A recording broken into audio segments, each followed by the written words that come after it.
Hi,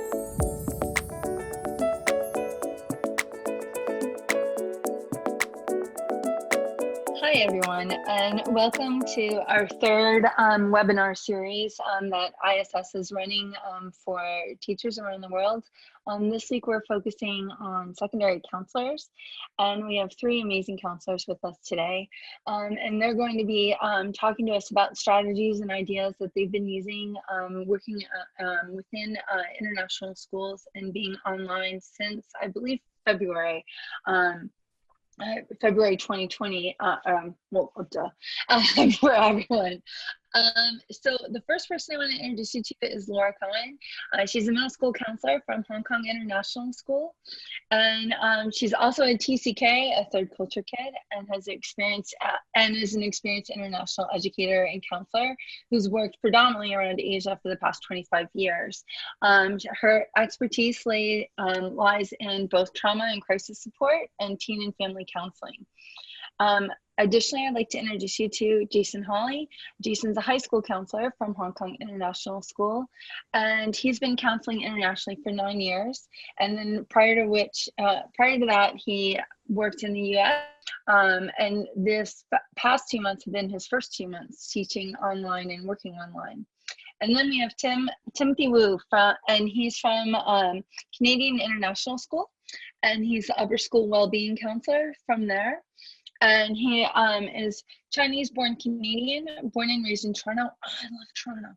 And he received his doctorate in social work from Hong Kong Polytechnic University, specializing in family resilience and adolescent depressive symptoms in Hong Kong private school students.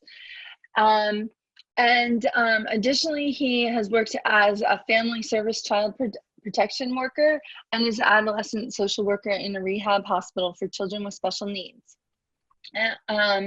Additionally, Timothy has experiences as a program coordinator as an NGO with an NGO geared towards youth drug education and prevention, and most recently as a guidance counselor at another private international school.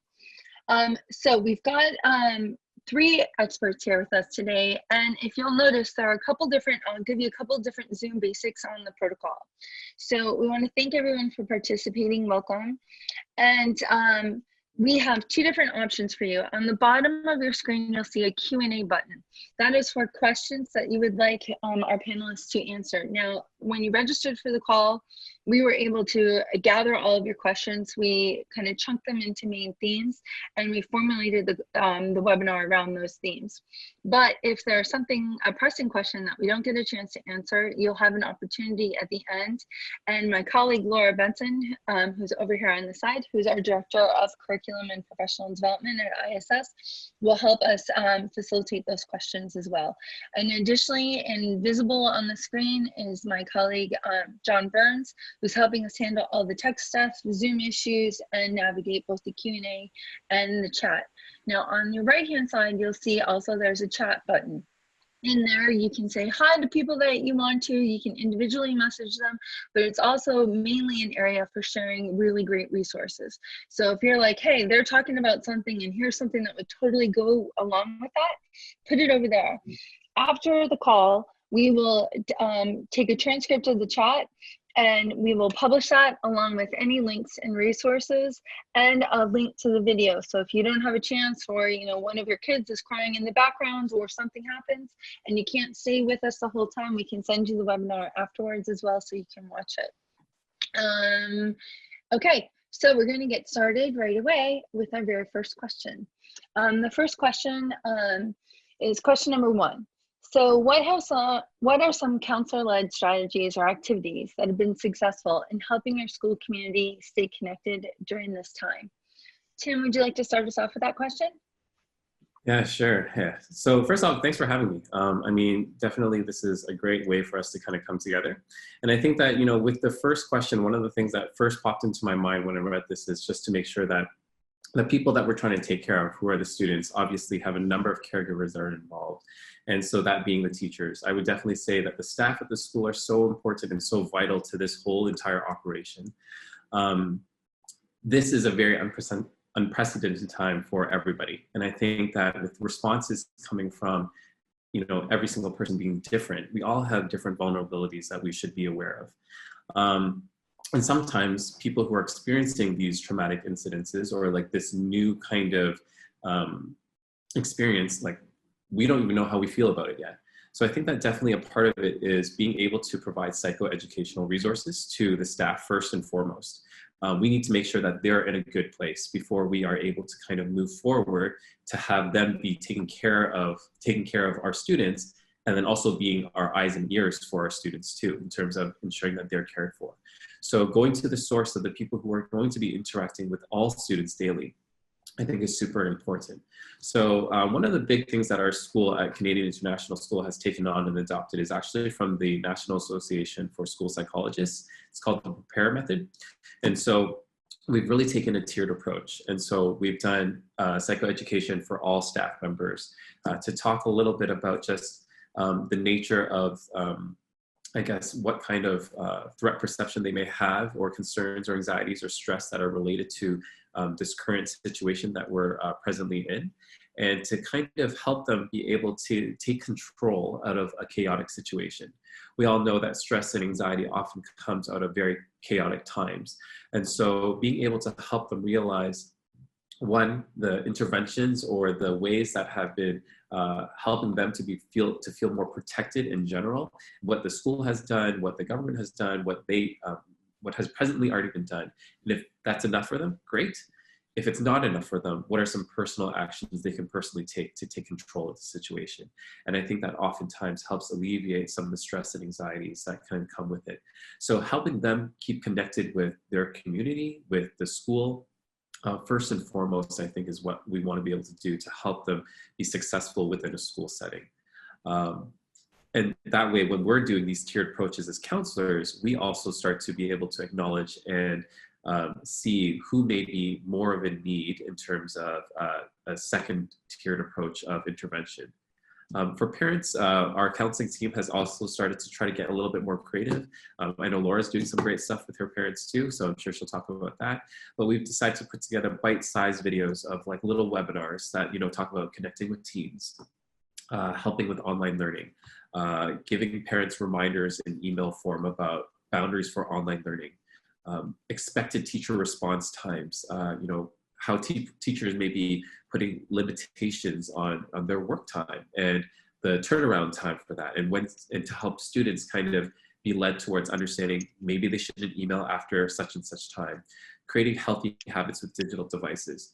I think ultimately we kind of know that this is kind of common sense in that way, but at the same time, I think that it's important to recognize that common sense doesn't equate to common action. We need to be intentional with those boundaries. We need to be intentional with the way that we approach these things, because right now, I would say that the whole world can potentially be in a very reactionary place right now. We need to be able to slow down and kind of look at it from a perspective of being able to respond in a meaningful way that we can see as sustainable.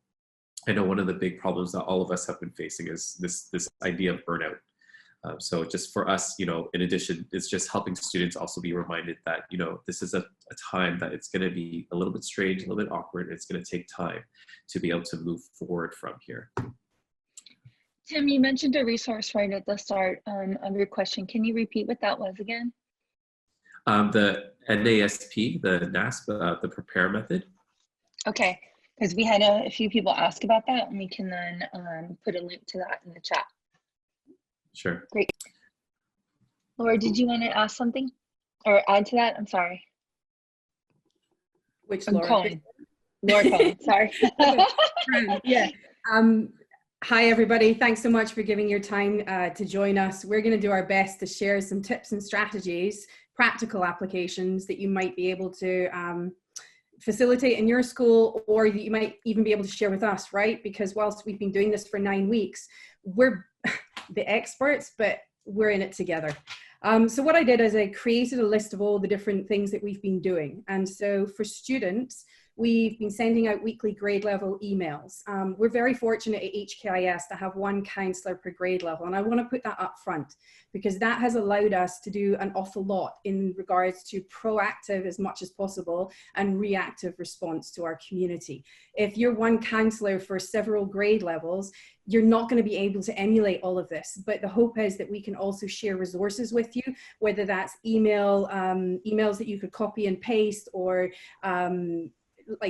games and stuff that we've done that we can share as well. So students' weekly grade level emails, individual emails to the high needs kids, right? You know who they are ahead of time, and they are more likely to go low pro. Just because of the stress and being overwhelmed. So really trying to get that individual contact. We've been offering chill-in chats, and so we've been doing that on the Zoom platform. I know there have been issues with Zoom, but we have got to go with what we can go with, right? And look at the best interest and weigh that up. So we do half-hour sessions with our kids, and they can sign up for them, and we can also tailor make them to get a group of kids together for a certain time. And we do things like 20 questions, Scriblio, Pictionary, Hangman, Name That Tune, trivia quizzes, anything just to get them connected and having a giggle, because we need to have a giggle at this time. We've been doing a student wellbeing survey at HKIS, and we've been doing it for almost 18 months now. It's 10 questions once every couple rotations, and that has allowed us to monitor the progress and either the decline or areas of concern that have kind of been popping up. And I would say for our population, the main trigger for stress is in correlation with their personal and their social life. They've kind of got a handle on the academics now because of the pattern that we've been following, but we're seeing that decline, and therefore it's super important to put a massive focus on that. And in fact, we're changing our schedule as well to address that moving forwards. We do surveys to the kids every 3 weeks and video and screencast messages. For the parents, weekly emails, and we offer 2 1-hour Zoom sessions a week as well. And we ask the parents to send in questions ahead of time so that we can address them. Sometimes we just go with an open forum. And then the last one that my colleagues did was on family meetings. And I have to say a huge thanks to my team, because what I'm sharing with you right now is by no means my ownership, right? It has been a massive collaborative approach. We also do individual sessions with parents on Zoom. We do the webinars in regards to specifics that we might not have been able to address in the Zoom chats. We give surveys to them as well. Faculty, weekly emails, individual support sessions. We've also done Name That Tune at a faculty meeting recently. Again, that was really well received. We weren't sure because we know people are fatigued and tired, but it went over really, really well. And then check-in surveys. I will say that's an area that we need to get better at. We've been looking after our parents and our students really well, not so much, from the faculty. So we need to really keep that at the forefront. And then community, we've been doing some like the great HKIS middle school bake-off. And so we had parents and families and kids, faculty sending in. So just, again, lots of different things to try and get people engaged and to bring some positivity. And then tech support sessions as well have been important. Our tech department's played quite a big role in just helping people brainstorm solutions to any roadblocks that they might be having. So. Great. One quick thing that I would add is that I think Dana was flattering in calling us experts, but I would echo what Laura said, is that we're all trying to figure this out, as we go along and learn from each other. But also I think we put a lot of pressure on ourselves to be the facilitators of fostering community and checking in on every student. I don't think that's possible for us to do all of that. And instead really just try to empower as many existing kind of venues that are already in place with the school. And so one example I can think of is that I'm the faculty sponsor for the Quiz Bowl Club at the high school. And so we've had multiple tournaments canceled, including one that they coordinated themselves. But, we encourage our student leaders to still meet as students, just as the club, and to have still like some quiz practices. And yes, they're not ever going to be able to do like a formal tournament, but on this platform called Discord, they're still able to kind of all get on there, which is a video chat, and sort of buzz in and still connect with each other. Because like Laura said, I think in the high school, what we're experiencing is that students are struggling most with the social connections, the peer-to-peer, and that academically they sort of figured it out after a couple of weeks, but they just kind of miss each other, having that shared time. And so empowering student clubs to still try to do something to connect in their own way, on their own platforms, where we're not supervising or whatnot, but simply just trying to give them a little bit of a push, I think is another great way of fostering some connections. Fantastic. And how are you guys identifying students in need of support? How do you know which kids might be struggling the most at home? Tim, did you want to start us off with that question? Yeah, sure. I mean, I think that like there's going to be multiple avenues, even though we no longer have that face-to-face opportunity. Obviously, the most obvious one is when kids don't show up for classes for an extended period of time. There's something going on there. I think one of the biggest things that we need to kind of recognize right now is that we don't know what's going on. We don't know if school is their safe space only. We don't know if home is a volatile situation.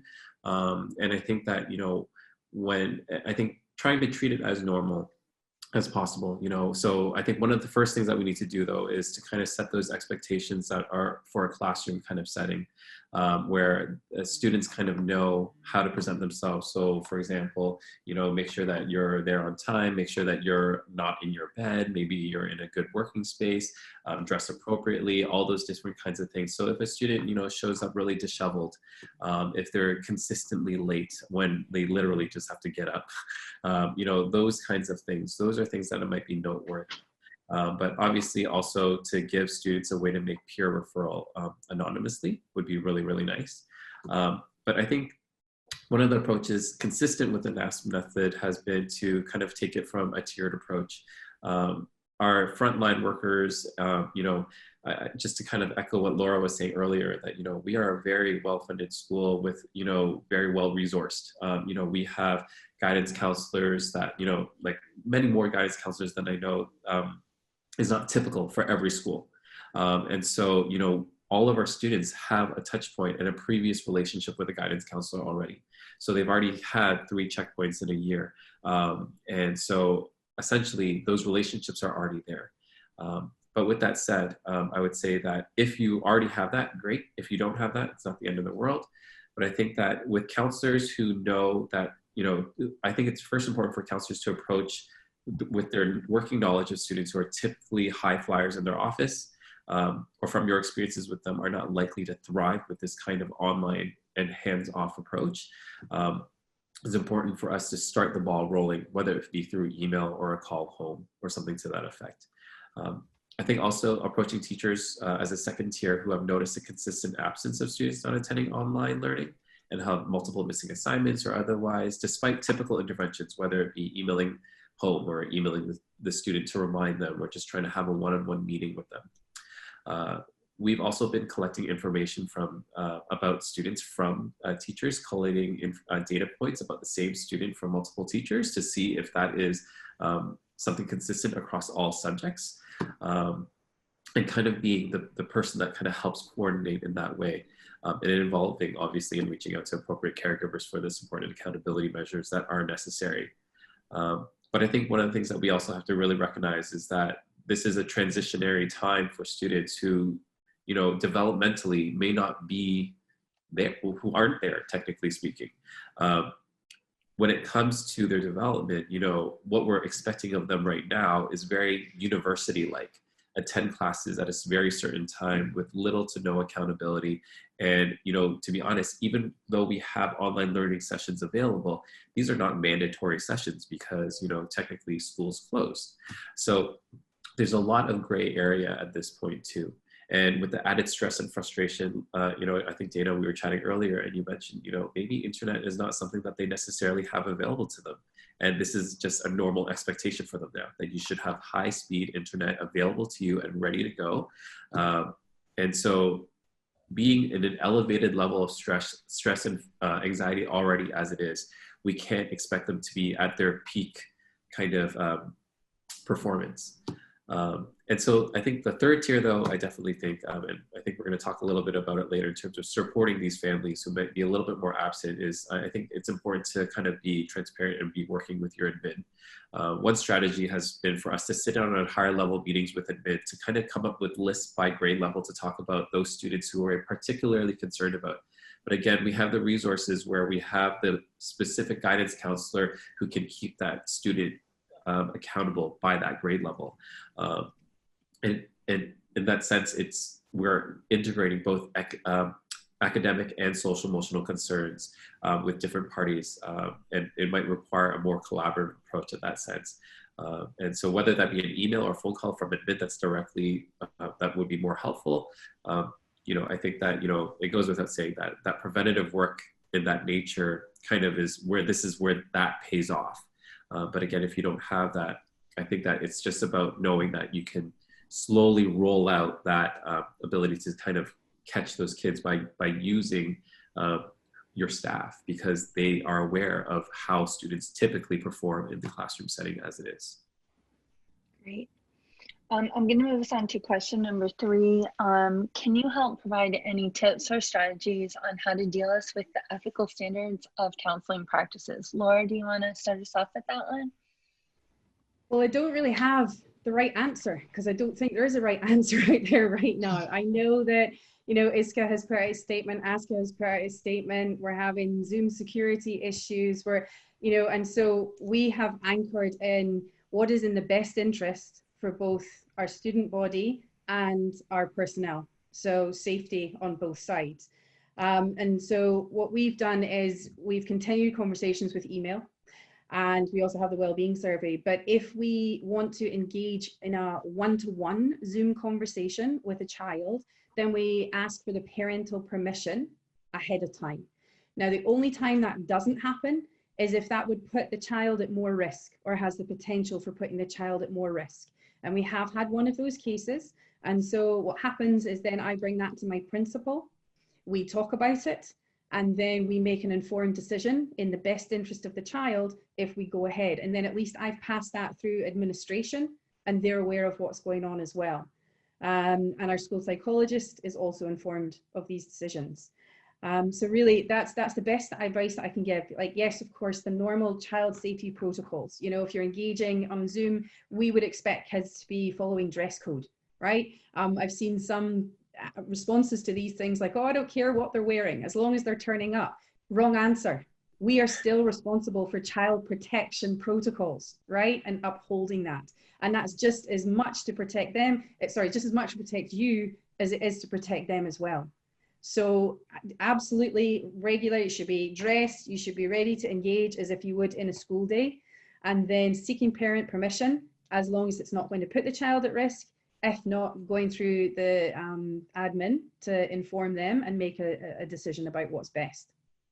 Great. Tim or Jason, I was just going to say, it just almost sounds as though you're trying to help kind of resume a sense of normalcy too, Laura. I think the big part of this is, you want to kind of make things as regular as possible in this kind of strange circumstance. And so I think that, engaging those kinds of practices, that structure, that routine is really, really important to kind of help them understand that this is potentially a long-term thing. And so how do we kind of engage it in such a way, such as that?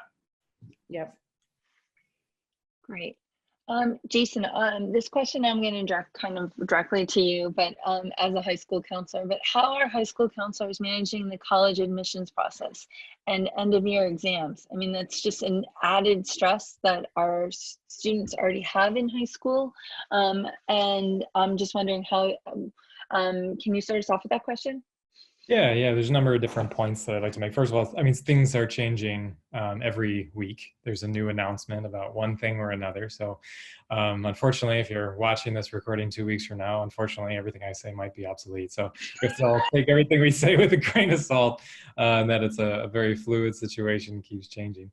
As of right now, like for the final year students, whatever your grade number that your school and your curriculum, it seems like many national exams are postponed or canceled, or IB Exams are canceled, A-levels are canceled, IGCSEs. APs are not canceled, but have just been shortened. And so there's going to be different, I think, plans of action depending upon what curriculum you use and whatever that body that oversees that curriculum, what decisions they're making based on either your local public health situation, or if it's an international curriculum, how things are shaking out across the entire world. Fortunately, I think the good news is universities have been super proactive about reaching out to the high school community and expressing how flexible they are willing to be, how they understand. I mean, for the most part, in the US and the UK in particular, most university campuses have been closed. So they have been affected not just from a recruitment standpoint, but from their own, class session running and whatnot. So they understand that high schools are also put in a similarly difficult position where maybe grades can be issued, maybe they can't, maybe it's pass fail, maybe there's end of year exams, and maybe there aren't. And so I think a lot of universities are going to just kind of try to work as much as possible, and maybe conditional offers become a little more unconditional, or waiving certain requirements and really just needing a high school graduation diploma or certificates of completion, or just some other kind of alternative credentials that essentially just let the university know that yes, this person finished, and they're able to move on. For a lot of universities, they've also decided for, like, it's not just affecting like this year's graduating class, but also next year's graduating class. Because we've had a number of, say, TOEFL and IELTS and SAT and ACT test administrations have all been canceled. And where we're not really sure whether there's going to be a potential postponement or rescheduling, kind of depending upon how long all of this continues. And so a number of universities have already kind of, announced that they're going to go test optional next year. And some very, heavy hitters within the community, the University of California system, the Boston University, Tufts, MIT and Caltech are saying they're no longer requiring the subject tests, which they were a couple of the last holdouts for SAT subject tests. So I think all of that helps calm the students who are in their penultimate year, who are kind of freaking out about, like, oh my God, I didn't get to take anything this spring, and I'm only going to have maybe one test date next fall. And I think we can try to calm some nerves as much as possible, because universities seem to understand what's going on, and trying to accommodate as much as possible. Also for that class, but also a little bit for this graduating class who are trying to make their final decisions about where to attend university, now that for the most part decisions have come up. Universities have released so much virtual visit information sessions and campus tours and whatnot. So there's more information than there has been ever before, I think, for students to be able to research and find out information online about universities. And I think for those students who are currently in their penultimate year, or the students who are really just, in the American system, their sophomore year, grade 10, they're actually going to be affected a little bit, because maybe they've got their first AP exam, or maybe they were taking an IGCSE or planning on it or whatnot. And so I think something we have to put more on the back burner right now, because we obviously have other, more pressing, urgent kind of issues happening with other students and other issues. But I would say we do have to bear in mind that 1 or 2 years down the road, we're still going to feel some of the reverberations from this. And so we'll have to just kind of continue to plan year to year based on how long things have continued and to what degree certain students in certain years have been affected. I wonder, just a quick follow-up question. Are you seeing students starting to reconsider where they might go to college, depending on, because of the lack of travel and the idea of perhaps wanting to be closer to their home country or home or family in the future? Yeah, not within my own student pool. No, this hasn't shaken anyone's confidence or for the most part, our students, even though many of them have lived in Hong Kong for much of their life, are pretty set on still enrolling in the US or the UK. Now that may change in a couple of months if the situation continues. So I'd say everything is fluid, and perhaps this year, maybe globally, there's a record set for the number of gap years and deferment requests and waitlist activity. And like, it is a very unpredictable year in terms of yield. And so a lot of universities are, I think, nervous about matriculation and probably have a little more robust of a wait list, or may have to turn to that wait list more often than they have in years past, just because you don't necessarily know how things are going to shake out. But for the domestic population in the US at least, I have heard from a number of university representatives talking about how students do seem to be more likely to be making their decisions there about enrolling a little closer to home, just for a little more stable of kind of a transition next fall. But for at least our international population, I haven't spoken with any students who have questioned their next move yet. Right, thank you. I'm going to move us on to question number 5. There's been a lot of questions about best practices at managing counseling situations in light of the child protection regulations. Either Tim or Laura, or do either one of you want to start us off with that question? Sure. Go for it, Laura. I'm not sure I can qualify for the best practice, because we are kind of having to create things in real time. I was jotting down. Right? What's that? We're master fumblers at this point, right? Yes, we are. Ideally, the first step you want to be doing is front loading what will happen with your child protection team if and when a case comes up. And I say that because we had to deal with a pretty heinous child abuse situation in which we had to involve the police last week and remove the child. And this posed considerable challenges because of COVID-19 and normal procedures. Because if you're in school and a child protection case comes up, well, you know what to do, right? You've got your team there, you collaborate, you follow the flow chart, you keep the child safe, you bring the parents in, you figure out support structures. And I mean, you all know that kind of pathway. We don't have that. And so it was the child actually reaching out to me and then sharing what had been going on for the past couple of months, actually, and it had risen to a peak over the 2 weekends ago. And so it was me collaborating with my principal on Zoom or popping in to the campus and trying to figure things out. And so we do have a community liaison police officer, and they were our go-to. So again, I'd be looking at who are the members of your team and where are they in the world?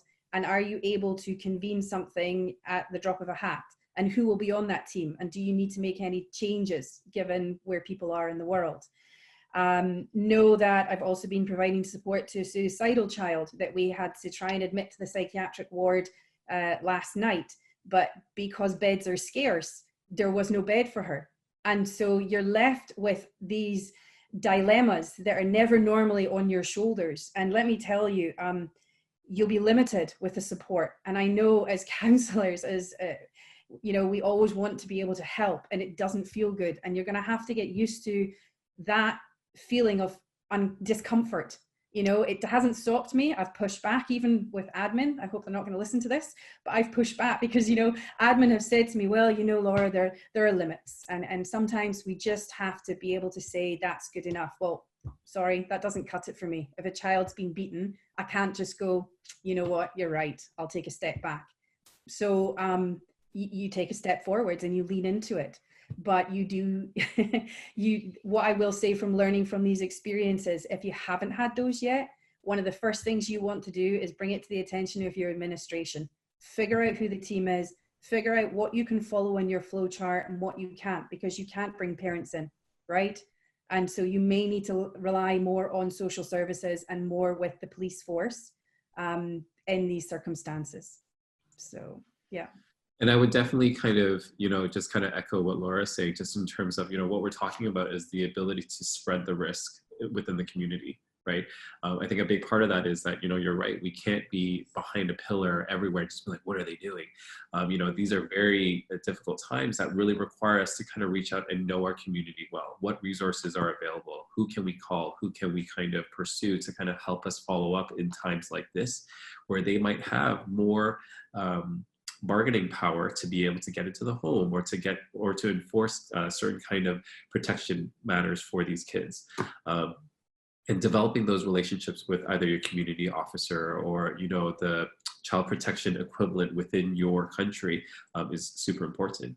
Now, one of the things that, you know, again, with administration that I've found very helpful is that, you know, one of the policies at our school has always been to approach any kind of high risk situation with a three-pronged approach, always having three listeners who can kind of come together to make decisions together to understand that we're all on the same page, whether it be from the perspective of administration, advocating for the child, and also just in terms of what makes sense logistically.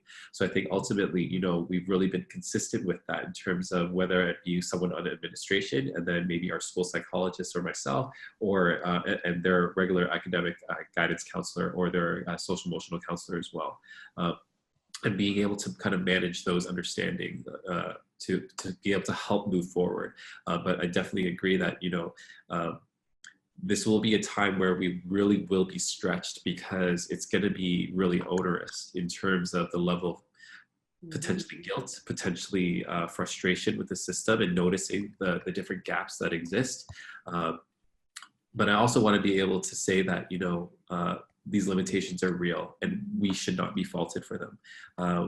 I think that as long as we can say that we've tried our best to do what we can, we do have to really lean on, you know, different caregivers in the community, to different kind of resources in the community to help us kind of facilitate if we're going to maintain a sense of sustainability in this matter. Fantastic. I'm going to bring us into our next question on how are you supporting families and teachers who have students who are just not turning in any work or participating online at all and have kind of tuned out? Laura, do you want to take that question? Sure, we kind of set up a system where teachers will email the child first to do a check-in. So we still have PCG, which is like homeroom, home-based advisory, which is another kind of stopgap measure to do the SEL check-in with the students. And then for the core classes, the academic, the electives, if the child isn't participating, teacher will reach out to them in the first instance. If they don't get a response back, then the teacher will email the child and the parent, and they will loop me in the conversation as well, whether they CC me or just inform me that this is what they're doing. After that, so kind of like the third, it's gone through those two stages, then it would either be the assistant principal or the counselor that would take it on board, depending on whether it's just maybe similar behaviors that we've seen in the past, right? And they need a little bit more of a strong reinforcement. Or if we know that they're a kid or a family that has additional needs, then I would take that on. And in fact, our learner support teachers as well have been incremental. They've been a massive, massive help in this and taking on board more one-to-one sessions with kiddos to help them feel comfortable. You know, sometimes the kids aren't coming online because they just don't like seeing themselves, or it feels really weird. And it may be that they never had any issues in real time. And then you've got the other end, kids who were so quiet in class are now thriving because they're not getting distracted. So if there's still little or no engagement after that sort of third round of support, we send an email saying we recognize that we have made attempts that there may be extenuating circumstances, but moving forwards, you'll get an I, an incomplete for these assignments. And we'd like you to join in from this place. And the reason for that is twofold. One, it alleviates the stress on the child. And two, it alleviates the stress on the teacher, because the teacher puts so much time and effort into following up, and they're so diligent. And then, you know, if they're not getting anything back, it doesn't feel good either, right? So it's giving them permission to go, you know what, you've tried, and we're just going to do a reset and we're going to move forwards. So, and then we give the teachers permission to take a step back from that, and either we send that sort of email from the associate principal to the family saying done, cleared, or we're following up on that individual case-by-case needs. Great. And the high school, there's a similar sort of workflow in terms of the teacher communication to the student, to the parent, copying counselors, and other kind of eventually, you know, by a second or third time, you know, incorporating administration. I would say that one thing where we can help as counselors, I think, is Tim mentioned this towards the beginning of the session of just also genuinely coaching students who are not well equipped to manage their time or their workspace, or just everything about this environment, and whether their parents may or may not even be living with them, or how regular of a presence they are at home. or whether that presence is too heavy-handed or whatnot. And I have had a couple of students where, certainly in the international school world, I think we make that same assumption of that, well, doesn't everyone have internet? And it's like, well, not always. And I've had some students where there's construction happening, and so their power goes in and out, and we're having to troubleshoot and like, okay, well, what can you do? And for one student, it's like, okay, your internet isn't strong enough, so you need to keep your video off so that way it's not taking up your bandwidth. And let's brainstorm. The student lives in the same neighborhood as me, so I sent him a list of, here are 5 places with free Wi-Fi that I have, used before. So here's a Starbucks, and here's Coffee Academics, and here's Public, and here's, kind of like different places that you can go if you're having problems. So I think also working kind of one-on-one with students to sort of figure out like, what is the core issue? And if it is familiar behavior, like kind of Laura mentioned, that sometimes these might be your usual suspects, and having to work on more of just getting them in the loop. But then for other students, this whole thing might have just kind of knocked them loose, and they don't necessarily know how to troubleshoot, problem solve. Jason, I'm going to bring us to our next question, which is really about about high school and transitions. We know in international schools, third culture kids and transition is huge, right? It's a huge part of our lives, but especially with seniors who are transitioning and providing them closure to their school community without being face-to-face. Have you guys had any conversations about virtual rituals, virtual graduation, virtual prom, or just transitioning even from the school to a new country, and then open it up to the whole group about transitioning from elementary to middle and middle to high? Like, we know that those are all huge things. How are you guys starting to talk about that and think about that for the future? Yeah, well, we're pretty fortunate that the counselors in the high school, we have a seminar program. So we actually have at each grade level, have a curriculum with about 15 to 20 like hour-ish long classes that we get to work with students at that grade level on whatever is appropriate for that particular year. And for grade 12 students, the focus is largely on transition. And since we are holding classes synchronously according to our daily bell schedule here in second semester since February, we essentially have just continued to teach this same class. So it's sort of been built in, a lot of the transition and thinking forward and talking to everything about college roommates to creating a new social circle to risky behaviors and decision making. And coming up after our spring break is finished here, we'll be talking about the transition activity RAFT, which for those of you who've read Third Culture Kids, the book, the RAFT activity, so reconciliation, affirmation, farewells, and think ahead. We'll be doing that with them, and I would say this year, probably more than any other year, it's even more important, because I think every reconciliation and every affirmation and every farewell will have to be individual and intentional, because a lot of those sort of built-in traditions and things that just naturally happen, that you just automatically have a sense of farewell as a result of graduation, for example. Here we may or may not be able to do that. So really encouraging students as much as possible to be very intentional about, okay, who do you want to affirm here? You've got about 2 months left. Let's make a list. And how are you going to do it? Are you going to write some emails? Are you going to write some cards? Are you going to have some Zoom calls? Are you going to, what is this going to look like? Prom has been canceled. There has not been any discussion about having a virtual social event to replace that. There has been some talk about a senior send-off kind of event, especially if graduation also can't be held in person, which it's looking more like that will be the case, since there was just an announcement within the last day or two that schools in Hong Kong will remain closed through May, and our graduation was scheduled for the last day in May.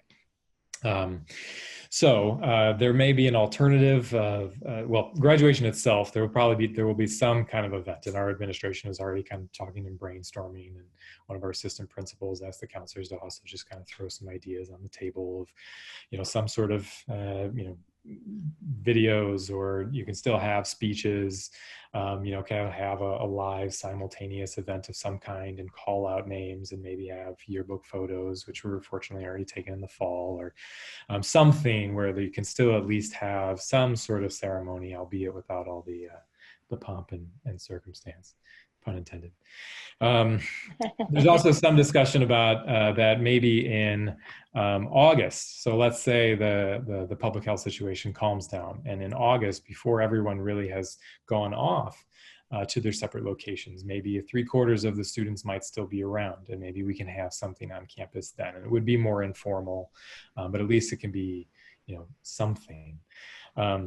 I read an article the other day about Minecraft graduations and people recreating college campuses on Minecraft, or doing some sort of letter campaign of writing a couple letters of gratitude or encouragement to grads.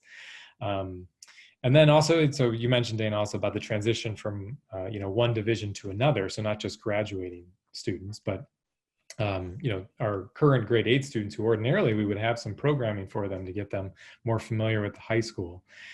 We tried a little bit where our ambassadors and the counselors posted some discussion board questions and encouraged students to post the questions they had, and we got literally 0 current 8th grade students posting questions.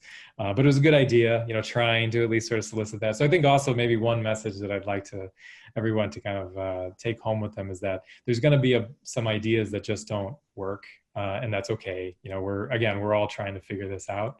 And so certainly be forgiving of yourself and your teams if everything that you suggest doesn't quite take off. Great. What I'd like to do in interest of time, is we have about 15 minutes left, is to turn it over to my wonderful colleague, Laura Benson, because she's been monitoring the questions that have been coming in through the Q&A, so we can address the questions of the participants. So Laura, you want to take it away? Thank you. We're getting we're getting several questions about parents and involving parents, and also just the idea of parents getting a bit overwhelmed by the information they're receiving.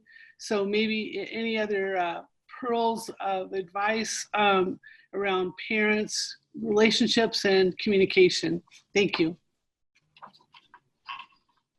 I can start. I mean, I think that one of the big things is that, we've definitely, in terms of strategy, our whole team has really talked a little bit about, when are parents being kind of like front loaded with a lot of information, and maybe that this would be another point of entry where things have calmed down a little bit. Maybe parents have started to, or families have started to kind of normalize the situation and understand where they're currently at, and helping them recognize, again, the same kind of level of tier 1 intervention, I would kind of, so to speak, helping them understand the current state of affairs, helping them understand with, parents are just as human as all the teachers are, in that sense where, they can be overly anxious or overly stressed out with the current situation. We've been speaking with students that some who have not left their home or even their room since February. And, they're cooped up inside because they're just that worried, or their parents are that worried. So a big part of that is, again, to be able to distribute that psychoeducational material to them to help them understand what areas of life they can take control of, giving them bite-sized information that won't overwhelm them. So hence those small mini 3 to 5 minute webinars that talk a little bit about how to facilitate online learning for your kids at home, what it means to have a good workspace, to acknowledging the stress and anxiety that you have in your own life that might be affecting your own parenting. So, kind of having those little bits of information that are just enough to kind of help them have that little aha moment, and to help them also normalize this situation that this is weird, this is tough, and no one expects you to have it all together. So I think that's one of the big things that we've been trying to do, as well as being able to link them back to maybe one bigger source of information, so that when they are ready to access information that we have, that it's all there ready for them, kind of like a one-stop shop. Very wise. Thank you. Laura?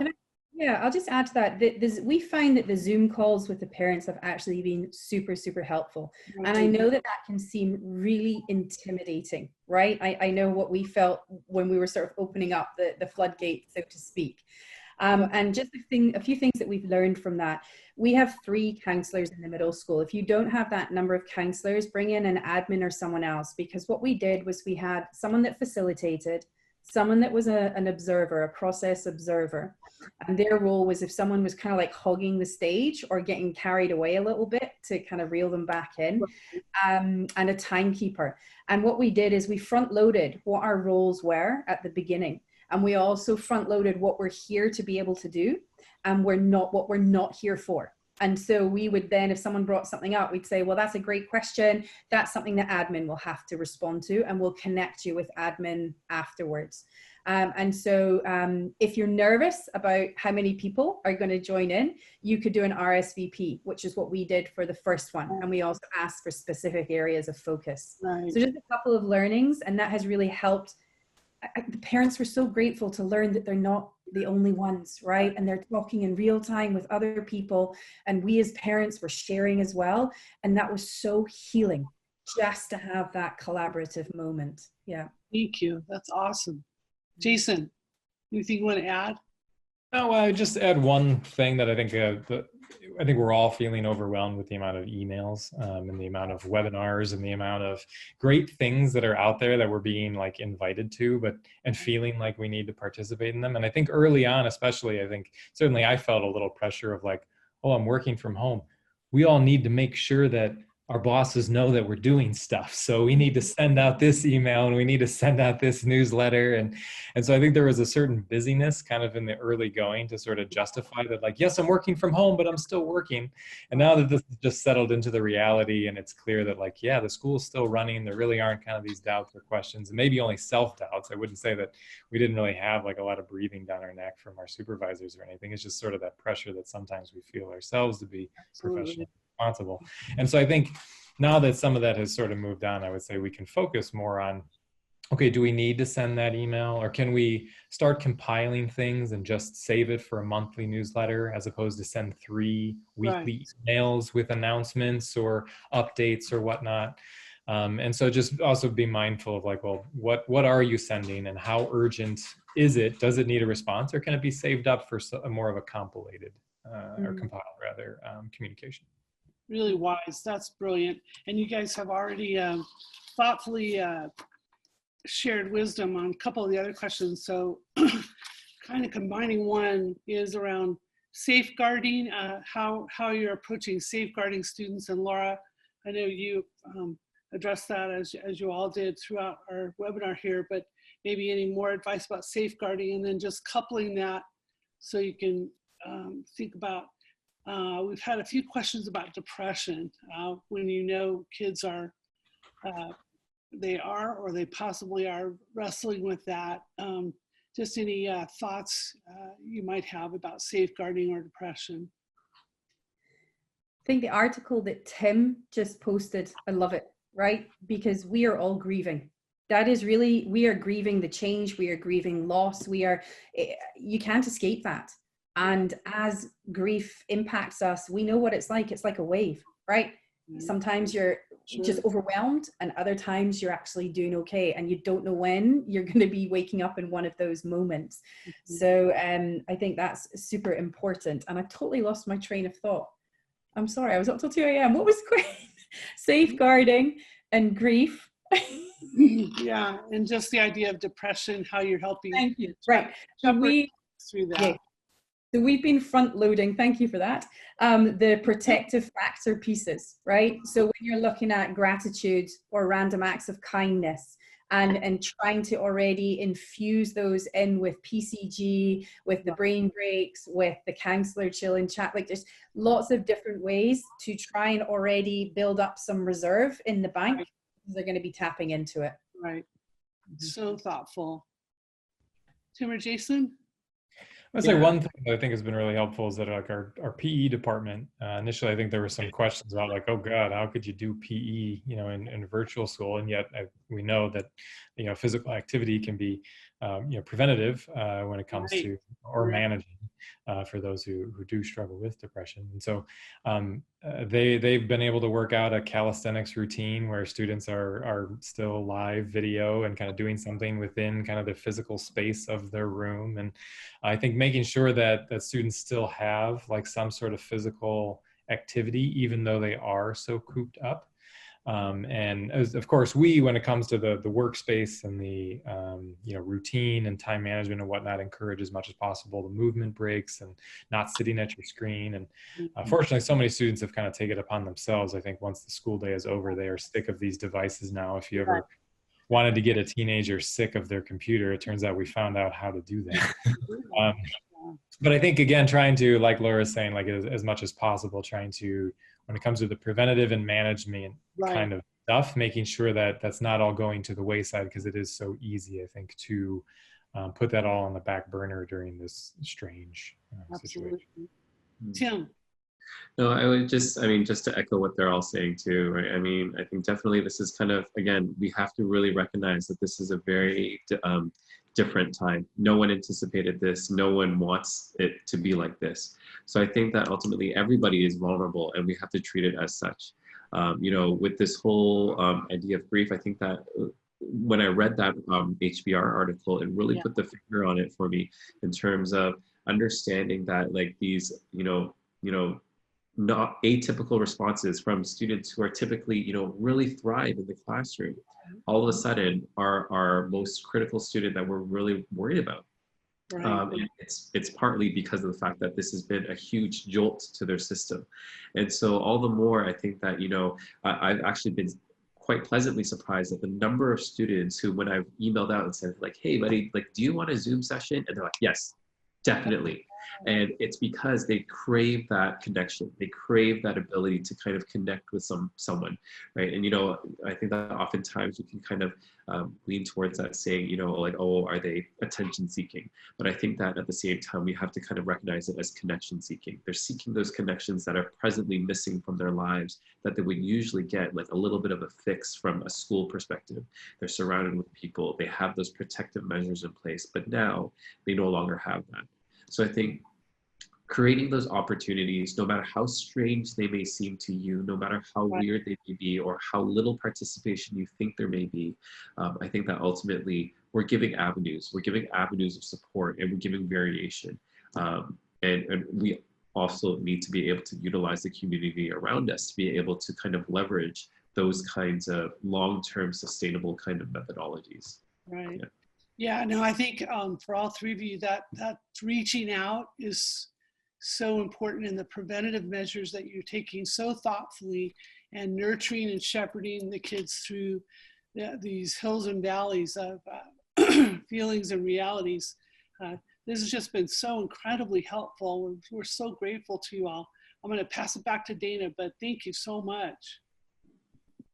And this has been incredibly helpful. And just so a quick background, I had sent out a quick Google form literally when everything started about 3 weeks ago, to a handful of educators that I knew, saying, hey, would you be willing to mentor someone? And the amount of teachers who piped in and said, hey, I'll help mentor somebody, I'll do whatever. And then we saw the amount of teachers who were going to need help grew exponentially overnight. And we knew that for every one teacher who said they would mentor someone, they could easily have 500-600 teachers who are looking for help. So I really just want to say thank you to you guys for volunteering. And literally almost every single counselor at HKS at my old school volunteered to be a part. And I feel terrible, like only like we can't have too many people on the call and all one person, but our educators have just really, everyone has just been so generous with their time. And it's vulnerable to go on a webinar with, a couple hundred of your closest friends that you've never met before and talk about what you're trying to do to try to help kids. So I want to thank you all so very much. We're going to continue to have these each week. And next week, we already have one set up with on online assessment. And my amazing colleague, Laura Benson, is going to help us facilitate that one. And the week after that, we've been working with Cinia, and we'll be doing something for special education and inclusion, and how do we addressing the needs of those students. students during all of this. So that will be the following week. And we're just looking at interest within the community. What are the hot spots and hot topics that people most need help with right now? And trying to help help you guys have those conversations with some people who have been in doing this for a longer, or for probably the longest amount of time so far. And so I really want to thank the three of you for helping us, and just sharing your ideas and everything, and your love of children, and just making sure that they are taken care of during this incredible time in our lives. It's so important, and I can hear your passion. We will make a copy of the webinar. It will be on our website, and it will also be on YouTube, but we will send it to all the participants in addition to the transcript from the chat, and links to any relevant resources and things of that have been shared, and our panelists have also been giving us some as well. So with that, I know a lot of people have the rest of their day to get onto, so I wanted to make sure we thank you as well for participating, and we look forward to seeing some of you again next week. Thank you. Thank you.